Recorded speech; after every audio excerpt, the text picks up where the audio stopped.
Decide किया कि हमें क्या बनाना है, परमाणु बम बनाना है। कब डिसाइड किया इन्होंने? 1974 में। बट उस समय हम लोग उतना डेवलप नहीं थे, तो हम लोग यहाँ पर मई 1974 परमाणु बम का परीक्षण करने के लिए सोचे। लेकिन 1974 में हम लोग उतना डेवलप नहीं थे। 1974 में हम लोग यहाँ मोटरसाइकिल नहीं थी बढ़िया, राजदूत उष्टू टाइप का थी सब। वहां फ्रीडम तो इधर आया है यार, 1974 में फ्रीडम कहा था, यमाहा वगैरह था। यहाँ पर इन्होंने पोखरण में परमाणु परीक्षण किया, लेकिन गलती से वो उतना सक्सेस नहीं हुआ जितना होना चाहिए था। उस परीक्षण का जो नाम था, उसका नाम था स्माइलिंग बुद्धा। क्या नाम था? स्माइलिंग बुद्धा। तो हो गया बात वही, भड़कइबो किए लोग, फूस दे करके रह गया, पकड़ा गए हम लोग। अब अमेरिका हम लोग पे दबाव बना दिया। अमेरिका ने एक नियम बना दिया, सीटीबीटी और CTBT, comprehensive test ban treaty. कोई भी व्यक्ति परमाणु बम का परीक्षण नहीं कर सकता है, और बैन लगा दिया। ना आपको जल पे परीक्षण करने देंगे, ना थल पर परीक्षण करने देंगे, ना हवा में परीक्षण करने देंगे, पूरा बैन लगा दिया। और एनएसजी बना दिया, national supplier group, nuclear supplier group, कि कोई भी देश भारत को मतलब यूरेनियम नहीं देगा। तो हम लोग पर यूरेनियम ही नहीं था, चोरी छुपे हम लोग यूरेनियम मंगाते भी तो सीटीबीटी था, परीक्षण करने नहीं देगा। भारत ना एनएसजी को माना है, ना सीटीबीटी को माना है, और एनपीटी लगा दिया, न्यूक्लियर नॉन प्रोफिलरेशन ट्रीटी, नाभिकीय अप्रसार संधि की। कोई भी देश दूसरे देश को मतलब टेक्नोलॉजी नहीं बेचेगा कि परमाणु बम बनता कैसे। मतलब साला चोट्टा चारों ओर से घेर दिया। कभी कभी गरिया देते हैं यार, क्या हम मशीन थोड़े हैं कि जो सेट कर दिए वही बोलेंगे। देश पे बात आती है तो हम सब भुला जाते हैं। तो दोस्त है, ट्रम्प है कि बाइडेन है, सोच रहा बाहर में जा तो कोनो चीज हो। या पहले हमको मतलब तुम बनाओ परमाणु बम, कोई दिक्कत नहीं, हम लोग दिवाली वाला धुकधुकुआ बनाएंगे। मतलब एनपीटी क्या कहता है? न्यूक्लियर नॉन प्रोफिलरेशन ट्रीटी, नाभिकीय अप्रसार संधि, कि कोई देश दूसरे देश को परमाणु टेक्नोलॉजी नहीं देगा। एनएसजी, कोई देश मतलब बिना परमिशन, एनएसजी के बिना मीटिंग के मतलब यूरेनियम सप्लाई नहीं करेगा। और यूरेनियम उसी को सप्लाई करेगा जिसने सीटीबीटी पर साइन किया कि हम परमाणु बम का परीक्षण नहीं करेंगे। जी भाई साहब, परीक्षण माने बम बना के क्या कर लेंगे? मान के चलिए हमारे पास टेक्नोलॉजी आ गया, ठीक है, और एनएसजी से हम सप्लाई करके यूरेनियम भी ले लिए। एनपीटी कहता है बम परीक्षण नहीं करने देंगे। तो भाई बना के रखने से थोड़े होता है, एक बार पटके उठ के तब ना समझ में आएगा काम कर रहा है कि नहीं। पता चला बना के रख लिया, युद्ध में पटके तो धुआं देके रह गया। तो एक बार परीक्षण मतलब चारों ओर से हम लोग को घेर दिया था। अब भारत वाले वैज्ञानिक भी तो मतलब है सब उसी हिसाब के ना। भारत वाले ने कहा कि एक काम कीजिए, एक समझ में नहीं आ रहा है, अमेरिका से कहिए तो हमारे यहाँ परमाणु बिजली घर लगाओ। तो इंदिरा गांधी थी ना, अमेरिका को फुसला दी, कहीं कि देखिए ना गुजरात में हमारा तारापुर जगह है, वहां परमाणु बिजली घर लगाना है, उसमें बिजली बनेगा, लाइट बत्ती जलेगा, आप बिजली घर लगाइए। सुने हैं कि 300 करोड़ का खर्चा आता है, जबकि 200 करोड़ का खर्चा आता था। तो अमेरिका लपलपा गया कि अरे दादा बिना मोलाई तो रेट बढ़ा दी है। अजब हाल है भाई, महिला मोलाई ना करे, ऐसा हो सकता है?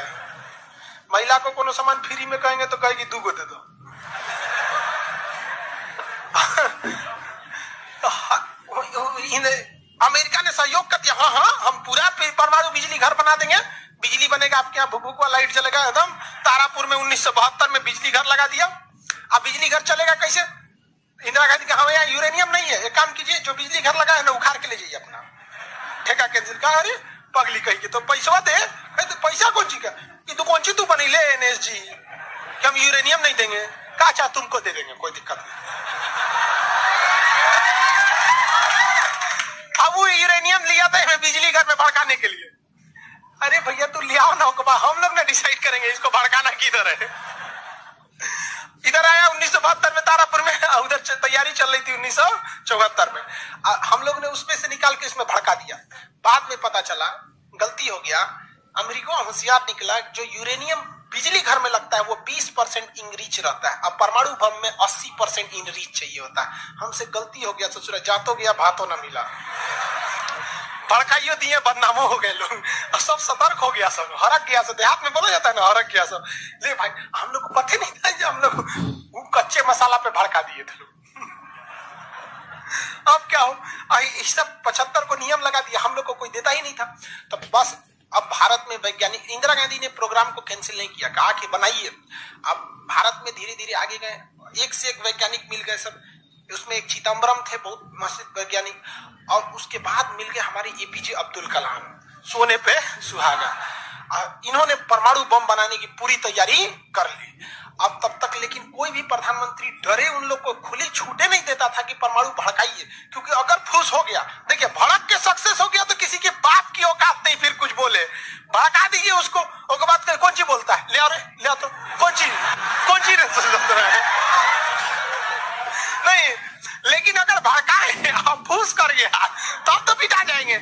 जापान पर परमाणु बम मार दिया था अमेरिका, जापान चुपचाप देख लिया था। जापान के बाद परमाणु बम रहता ना, अरे बाप रे बाप, उनको तो दिखाया रहता, जापान मारा रहता ना जिसका कोई मजबूरी हो गई थी। तो भारत के सामने यही रास्ता था कि भैया अगर भड़का दिए और अगर सक्सेस नहीं हुआ तो इस बार माफी मिलने वाला नहीं है, क्योंकि 1974 में एक बार माफ कर दिया था। लेकिन अटल बिहारी वाजपेयी का जब नेतृत्व आया प्रधानमंत्री का, तो अटल बिहारी वाजपेयी ने कह दिया था भैया कुछ भी हो जाए, कुछ भी हो जाए, हमारा देश रहना चाहिए। आज के नेता रियलिटी बताते हैं। अटल, हम जो लोग, हम और आप उस पीढ़ी में से हैं जिन्होंने एक साथ दो महापुरुष को अपने देश में देखा, राष्ट्रपति के रूप में एपीजे अब्दुल कलाम और प्रधानमंत्री के रूप में अटल बिहारी वाजपेयी। और ये सौभाग्य पृथ्वी पर अब किसी को नहीं मिलने वाला है, क्योंकि ये ऐसे लोग थे जिनका अपना परिवार, बाल बच्चा कुछ नहीं, देश ही समझा, मतलब देश है, मतलब देश है यहाँ पे, और कुछ नहीं। यहाँ पे गलवान में चीन घुसा है ना, चोट्टा अटल बिहारी वाजपेयी रहते तो बता रहे, तो दिखने में बुढ़ा थे अटल बिहारी वाजपेयी। यहाँ पे बड़े बड़े जवान लोग का छक्का छुड़ा देते थे बॉर्डर पे। उन्होंने खुला छूट दिया एपीजे अब्दुल कलाम को, कहा कि आपको हमारे परमिशन की जरूरत ही नहीं है, आपको जो करना है करिए, हमको नहीं, हमको बस परमाणु बम चाहिए, हमारी सरकार रहे चाहे सरकार गिर जाए। और रियलिटी में है, भारत में अटल बिहारी वाजपेयी अगर परमाणु परीक्षण न करते तो भारत पर अमेरिका सैंक्शन नहीं लगाया रहता और अटल बिहारी वाजपेयी की सरकार नहीं गिर जाती। लेकिन अगर वो अपनी सरकार को सोचते तो कोई भी शिक्षक मंच पर खड़ा होकर किसी प्रधानमंत्री का खुलेआम तारीफ नहीं कर सकता, वरना कितने प्रधानमंत्री आए, कितने गए, किसी के लिए शब्द नहीं निकलता है। तो इतिहास हमेशा याद रखिएगा, आपको न्यौछावर करना पड़ेगा। यहाँ पर ऐसे चमचागिरी करने से किसी का नाम लेता आदमी है, लेकिन विरोधी भी जिनका नाम लेते हैं ऐसे महापुरुष थे अटल बिहारी वाजपेयी, एपीजे अब्दुल कलाम। कोई है जो कर जाएगा? हाँ, उसे अपने बेचारा शर्मा जाएगा, किसको बोल रहे। उन्होंने खुला छूट दिया और कहा कि जो करना है करिए। एपीजे अब्दुल कलाम कहे ठीक है, लेकिन अमेरिका को पता चल गया कि एपीजे अब्दुल कलाम चल गया वहां, ये पक्का सफल कर देगा, तो उसने उसके ऊपर ना सैटेलाइट छोड़ दिया। अमेरिका से सैटेलाइट छोड़ा और भारत के ऊपर निगरानी करने के लिए। अब यही गलती कर दिया अमेरिका से। एपीजे अब्दुल कलाम को फुसलाने के लिए नासा बुलाया, आइए ना, आइए नासा आइए। तो एपीजे अब्दुल कलाम चल गए और कहा कि देखिए देखिए कितना बड़ा बड़ा मशीन है नासा में। ऐसा ना इंडिया में है, टूटल फूटल स्टेबलाइजर रख ले रहता है, स्टेबलाइजर का नट उड़ जाता है तो पिलास से दाब के करता है। कहा वहां वैज्ञानिक बने, यहाँ ये हम आपको नासा का हेड बना देंगे। यहाँ पर कहा कि ठीक है, हम नासा का हेड हम क्या करेंगे, हमारा कौन है, ना बाल बच्चा ना कुछ, एक को चीज है मेरे लिए, मेरा दुनिया में कुछ नहीं है, केवल और केवल मेरी भारत माँ है, आप वो भी छीन लेंगे हमसे, ऐसा थोड़े हो सकता है। उन्होंने कहा नहीं, और यही सोच रहा उससे गलती हो गया। वहीं पर उन्होंने देख लिया था कि अमेरिका ने भारत के ऊपर क्या लगा रखा है, सैटेलाइट मॉनिटरिंग के लिए, और वहां पे उसने अमेरिका की सबसे बड़ी गलती हो गई। यहाँ आने के बाद उन्होंने बता दिया, देख भैया हम जो काम कर रहे हैं ना, सारा अमेरिका क्या कर रहा है, सैटेलाइट से देख रहा है। तो सब वैज्ञानिक का असर ले, भड़काने से पहले तैयारी करना पड़ता है 1.5-2 महीना की। अब क्या किया जाए, तो कहेगी देखो भाई, इस अमेरिका के जो सैटेलाइट जाता है ना, दोबारा घूम के आने में ना लगभग 1-1.5 घंटा का गैप हो जाता है। इसी बीच में जो करना है करो। कहेगी 1.5 घंटा में कौन सी करेंगे। तो अटल बिहारी वाजपेयी ने खुला छूट दिया था किसको, एपीजे अब्दुल कलाम। एपीजे अब्दुल कलाम ने कह दिया ना कि एक काम कीजिए, ऐलान कर दीजिए कि यहाँ मिलिट्री एक्सरसाइज होने जा रहा है, सेना यहाँ युद्ध अभ्यास करेगी, कैसे युद्ध लिया जाता है, एकदम ओरिजिनल युद्ध का मैदान। अब युद्ध में कहीं घर बन रहा है तो कोई पूछ रहा है काहे लिए बन रहा है, इसी पे तो बम मार के प्रैक्टिस करेंगे। घर नहीं बन रहा था, वो इसलिए बन रहा था कि परमाणु बम कितना खतरनाक होगा। लोगों को लगा कि फौज इस पे मार के देखेगी कितना तबाही मचा रहा है। भाई साहब बकलोल, वो तैयारी अब्दुल कलाम ने करवा रहे थे कि जब फोड़ेंगे तो देखेंगे घरवा उधिया रहा है कि नहीं। तो लोगों को लगा हम मिलिट्री एक्सरसाइज कर रही है, सब चीज काम हो गया। लेकिन अमेरिका को कहीं ना कहीं भनक लग गया, क्योंकि हर घर में सतयुग से कलयुग तक साले विभीषण हर जगह मिलते हैं। भारत में कोनो जाके कह दिया वहां पर तो भनक लग गया। अमेरिका ने उस सैटेलाइट की टाइमिंग घटा दी। जो घंटों का गैप रहता था वो चंद मिनटों का गैप रह गया, 20-20 मिनट का गैप रहता था। लेकिन इन लोगों ने अपना काम निपटा के रख दिया था। लेकिन समस्या ये थी ना कि सब चीज तो बन के रेडी हो गया, हर चीज रेडी हो गया, लेकिन अगर परमाणु बम फोड़े और फूस दे करके रह गया, समस्या यही थी। भड़क गया तो टेंशन ही नहीं था। तब क्या किया गया, सैटेलाइट हुआ तो रहेगा, तो अटल बिहारी वाजपेयी का पूरा छूट था, एपीजे अब्दुल कलाम को इनको टेंशन ही नहीं था। उन्होंने कह दिया अटल बिहारी वाजपेयी से ये काम करते हैं हम अब आ गया हम मई में इसका बम फोड़ देंगे कोनो दिन में, 9 तारीख चाहे 11 तारीख कोनो दिन हम फोड़ देंगे। तो कहें कि भाई आपको जो करना है करिए ना, हमको मत बताइए, हमको बस परमाणु बम चाहिए, बाकी अमेरिका कौन चीज करेगा हम देख लेंगे यहाँ पे। तो अटल बिहारी वाजपेयी से खुला छूट मिल गया। अब इन्होंने 9 मई 1998 डेट क्या कर दिया, डिसाइड कर दिया। 2 दिन किया था, एक 9 मई को भी, फिर 11 मई को। पहले 11 मई 1998, शक्ति 98 कोड नाम था। जैसे अमेरिका का सैटेलाइट गुजरा, पूरी तरह से कैलकुलेशन हो गया था कि कैसे कैसे होने वाला है। अमेरिका का सैटेलाइट जैसे गुजरा, तुरंत यहाँ पे भारत का परमाणु बम को ब्लास्ट किया गया। और जैसे ब्लास्ट हुआ तो जो मिलिट्री एक्सरसाइज कर रही थी उसको तो भेज दिया गया था 2 दिन पहले ही। जो बिल्डिंग विल्डिंग बनाई थी वो खाली पड़ा था, धाए दे गायब हो गया बिल्डिंग, पूरा धुआं धुआं हो गया, पूरा भयानक। अब परमाणु बम क्या हो गया, लगभग सफल हो गया। वैज्ञानिकों को लग गया था सफल हो गया, लेकिन भाई अब ये फोड़े, अभी कैसे पता चल जाएगा सफल हो जाएगा। आप अंदाजा ना बता सकते कि भाई इतना तबाही एक अच्छा ही बम ला सकता है। लेकिन तब तक सैटेलाइट उसका घूम के आ रहा था और पकड़ लेता, तब क्या होता, मान के चलिए पकड़ लेता, अब पता चला कि सफल ही नहीं हुआ, खाली धुआं कर दिया, गड़बड़ हो गया। तुरंत अटल बिहारी वाजपेयी को फोन किए एपीजे अब्दुल कलाम कि तुरंत आप मौसम विभाग को कहिए कि राजस्थान में भयानक तूफान आया है, कोई नहीं जाएगा। अटल बिहारी वाजपेयी ने तुरंत घोषणा करा दी, राजस्थान के लोग अपने घर में रहे, बहुत भयानक तूफान आया है। अब उसका सैटेलाइट आ रहा है तो देख रहे हैं धुआं हुआ है, तुरंत मैसेज भेजा नासा में, धुआं हो गया यहाँ पे। कहीं मतलब धुआं हुआ, तूफान आया है वहां पे। तूफान आया है, सोचा वहां से चला गया। तब परीक्षण देखा गया, एकदम सक्सेस, एकदम सक्सेस। अब टेंशन ही नहीं है, एक और फोड़ दो, 2 को फोड़ दिया गया, पूरी तरह से सक्सेस हो गया। और ससुरा अमेरिका को अभी तक पता है कि वहां तूफान आया है, अरे वहां दूसरा तूफान आया है। अब भारत में कुछ भी कहिए तो डर तो लगता है, नहीं अमेरिका बहुत खतरनाक देश है। आज हम लोग भले शक्तिशाली है, 1998 में हम लोग को पाकिस्तान आगे दिखा देता था। 99 की करगिल वार याद कीजिए, आज हम लोग बहुत आगे निकल गए, लेकिन उस समय बहुत पीछे थे हम लोग। अब डर तो था ही। अब भारत के प्रधानमंत्री सब राष्ट्रपति से पुकारते अमेरिका क्या करेगा, ओके पते नहीं है। 9 तारीख बीत गया, 10 तारीख बीत गया, पता ही नहीं चला अमेरिका को। अटल बिहारी वाजपेयी अब्दुल कलाम से पूछे कि महाराज उसने सोचा कुछ सुगबुगा ये नहीं रहा, तो ओकरा पते ना चला ले। एक काम करते हैं, आप धड़ल्ले से फोड़ देते हैं, क्या फायदा है। तो फिर 11 मई को 3 और फोड़ दिए, 2 को गायब करके। जैसे परमाणु बम निकला, धाम से फोड़े, पता ही नहीं चला दूसरा। लेकिन भाई धड़ाधड़ 5 को फोड़ दीजिएगा तो पता चल जाएगा कि नहीं पता चल। ये डाउट हो गया पाकिस्तान को, जिन जनते का है। हम लोग फोड़ रहे थे यहाँ पे, अब भूकंप आ रहा था यहाँ। फोन किया अमेरिका को कि बकलो आंधी उंधी ना उठ लो, फोड़ दिया वो परमाणु बम। अमेरिका से जरा माथा फोड़ रहा है अपना, कह रहा है कि अब क्या करें हम यहाँ पे। नासा वालन को गरियाया गिरे चोट्टा कहीं का, तू लोग को सैटेलाइट लगाओ, आई लगाओ वहां पे।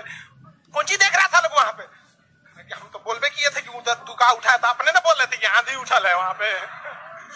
अमेरिका आग बबूला हो गया और तुरंत अमेरिका का प्रतिक्रिया है कि भारत को इसका बहुत भारी कीमत चुकानी पड़ेगी। तो भाई जिसकी कीमत भारी ना हो उसे चुकाने में मजा क्या है। और अमेरिका ने खुलेआम भारत को लड़का दिया कि अमेरिका कभी भी इस बात को स्वीकार नहीं करेगा कि भारत एक परमाणु संपन्न देश है। भारत को कभी भी अमेरिका इस बात की मान्यता नहीं देगा। अटल बिहारी वाजपेयी ने भी कॉन्फ्रेंस तुरंत मीडिया के सामने आए और कहे कि जो चीज हमारे पास है उसके लिए हमें किसी के प्रमाण की कोई आवश्यकता नहीं है। और जिस देश को यह लगता है कि हमारे पास परमाणु बम नहीं है या जिन देश को हम पर शक है वो आ जाना युद्ध के मैदान में, बताएंगे है कि नहीं। अब पूरी तरह तबाह हो गया।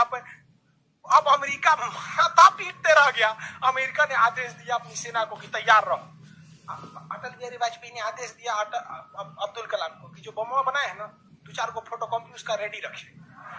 फोटोकॉपी मतलब उसका बना के रेडी रखे, क्योंकि सेना की लड़ाई में भाई आर्मी टू आर्मी बहुत दिक्कत हो जाएगा, एडवांस है वो बहुत। आज के वक्त में भी हमारा हथियार वहीं से खरीद किया था। भारत ने भी डिसाइड कर लिया कि अमेरिका भी डर गया कि ना भाई इससे लड़ना अब ठीक नहीं है। पाकिस्तान वो बम बना के रख ले था, डरे नहीं फोड़ रहा था।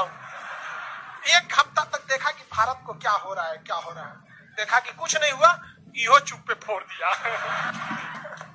अमेरिका एकदम ककुआ गया, एकदम कह रे चट्टा कहीं तू क्या फोड़ा रे। तो पाकिस्तान झाड़ दिया अमेरिका को, क्या हमरे बोलेंगे कमजोर जान के, फोड़ले आपके आप भाई एकरा नहीं बोलेंगे हम कमजोर है तो हमरा बोल देंगे। एक काम कीजिए, आप भारत को जो सजा दीजिएगा हम भी वही सजा काट लेंगे। सोचा हमरे पे खेल गया, हम ही लोग पे खेल गया पाकिस्तान। अब अमेरिका टेंशन में आ गया। अमेरिका ने भारत पर एम्बार्गो और प्रतिबंध लगा दिया, जैसे अभी सऊदी अरब पर प्रतिबंध लगा दिया, कल के वीडियो में बताए थे, सऊदी अरब का डस्टबिन बना दिया वहां के। तो वहां पर अमेरिका ने भारत पर प्रतिबंध लगा दिया, कोई देश भारत से सामान नहीं खरीदेगा, जो जो चीज जरूरत की थी सब चीज पर बैन लगा दिया। भारत की अर्थव्यवस्था डूब गई, पाकिस्तान की भी अर्थव्यवस्था डूब गई, लेकिन भारत को बचा लिया भारत के 55 लाख कुशल कारीगर जो विदेशों में काम करते हैं। आप प्रतिबंध लगाइएगा भी तो पूरी दुनिया का कारखाने ठप हो जाएंगे, क्योंकि हर जगह भारत के वहां वर्कर काम करते हैं। और अमेरिका या सीबीएसई वाले जो वर्कर होते हैं वो स्पेशलिस्ट होते हैं, पेंट मारता है तो पेंटे मारेगा। भारत का मिस्त्री मल्टी टैलेंटेड होता है, पेंट मार रहा है उसको काटी ठोक दो तो बिजली वाला काम कर दे तो हाँ तार और खींच देते हैं। मल्टी टैलेंटेड होता है और काम भी बहुत ज्यादा करता है। काम हम जब 5 बजे कर देगा तो आदमी अच्छा बोरा नीचे उतार दे, तो ये सब बड़ी काम कर देता है, मेहनती होता है सर, कोई दिक्कत नहीं है उन सब में। खाना नहीं भी है तो कोई दिक्कत नहीं, निकालेगा तो खाई नहीं है चालू। तो पूरी दुनिया से भारत को पैसे आ रहे थे, पूरी दुनिया भारत में क्या, भारत के हजारों वर्कर लाखों काम कर रहे थे, भारत में पैसा आ रहा था, तो हमारी अर्थव्यवस्था पर उतना भयानक प्रभाव नहीं पड़ा। लेकिन पाकिस्तान की अर्थव्यवस्था तबाह हो गई। इसकी यहाँ के कोई वर्कर को ले भी नहीं जाता है, अरे चोटा कम मार करेगा कोई ठीक है नहीं है यहाँ पर। ये सब इतने बड़े बैल होते हैं सब पाकिस्तान वाला। अगर पाकिस्तान के एक मोहल्ला से 5 आदमी विदेश गया है ना, वहां अच्छा से हंसी खेसी ड्यूटी कर रहा है, अगर उसके परिवार में यहाँ झगड़ा होगा ना तो दोनों वहां झगड़ा कर लेगा सर, तो अब्बा काहे मर लो हमरी खाला को वहां मार कर ले। उसकी अर्थव्यवस्था पूरी तरह से बर्बाद हो गई। अब पाकिस्तान के साथ अजीब सी दिक्कत था, अमेरिका अर्थव्यवस्था बर्बाद कर दी, लेकिन पाकिस्तान भाई साहब हरामियों में नोबेल पुरस्कार मिलता तो हर साल यही लाता। इसने कहा कि एक काम करते हैं, अमेरिका ने हमको ऐसा बर्बाद किया है कि परमाणु बम होने के बावजूद हम तड़प के रह जा रहे हैं, हम भी अमेरिका को तड़पाएंगे। ये कहता है ना कि हम किसी से खरीद नहीं सकते हैं, व्यापार नहीं कर सकते, एक काम करते हैं हम परमाणु बमें बेचते हैं। सचरा उत्तरी कोरिया को बेच दिया, किंग जोंग पगला को देखे उसका टेक्नोलॉजी पाकिस्तान दिया है, सद्दाम हुसैन को, ईरान को, सबको बेचने लगा। सारा थ्योरी ले आके देखता था कि देखिए ऐसे ऐसे परमाणु बम बनता है, लीजिए 20 करोड़ दीजिए जाइए। अब अगला हिसाब 1 महीना तो काटेगा आदमी, अगला हिसाब देखे। अमेरिका कर रहे पाकिस्तान में छोटा क्या कर रहा है, क्या कर रहा है, मरे हम भूखे मरे, आप प्रतिबंध हटा दिए नहीं तो हम इसको फेसबुक पे डाल देंगे।